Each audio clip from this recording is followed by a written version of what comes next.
গুলি করলে একটা স্বরে বাকিগুলো লড়ে না, সেই লড়ে না লোকগুলো ছিলাম আমরা, মাননীয় স্পিকার। যার কারণে আমাদেরকে তারা ভয় পায়।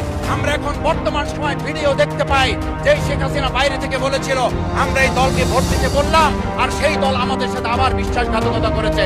আমরা সেই শেখ হাসিনার বক্তব্য শোনার পর আমরা কাউকে আজকে এখানে বলতে শুনে নাই শেখ হাসিনার ওই বক্তব্য সঠিক নয়। এই মানুষ প্রতারিত হয়েছে, বেইমানি করা হয়েছে।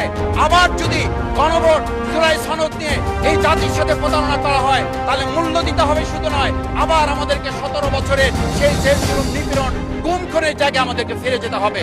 আমি মনে করি পরিষ্কার বক্তব্য, গণভোটের প্রতি সমর্থন না জানিয়ে জুলাই সনদকে যদি আজকে ইগনোর করা হয়, তাহলে আমাদেরকে কিন্তু আবার সেই গুম খুনের আয়নাঘরের দিকে আমাদেরকে ধাবিত করা হবে। আমি মনে করি গণভোটের বিরোধিতা করার অর্থ হচ্ছে আমরা আয়নাঘরকে সমর্থন করতে চাই। গণভোটের বিরোধিতা করা মানে হচ্ছে 70% মানুষকে আমরা অন্যায্যভাবে তাদেরকে আবার ধিক্কার জানাতে চাই। আমি এখানে স্পষ্ট বলতে চাই, আপনারা যেমন 51% সমর্থন নিয়েছেন, 70% প্রায় জনগণ কিন্তু গণবিপ্লবের, গণভোটের পক্ষে তারা রায় দিয়েছে। আপনাদের চেয়ে সেই 51%-এর তুলনায় সেই 70% প্রায় গণভোটকে যদি আপনারা ইগনোর করেন, তাহলে আমি বলবো আমার বাউফল, আমার পটুয়াখালী শুধু নয়, গোটা বাংলাদেশ আবার জেগে উঠে এই গণভোটকে তারা কার্যকর করতে।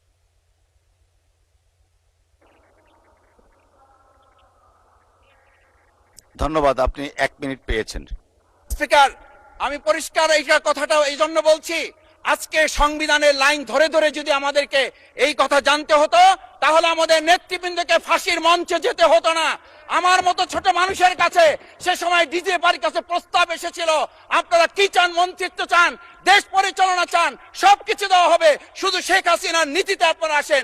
সেই নীতি তো ছিল 72-এর সংবিধান, সেই নীতি নিয়ে আজকে কেন এখানে এত কথা বলা হচ্ছে? আমরা পরিষ্কার জানি, আমরা যদি সেই 72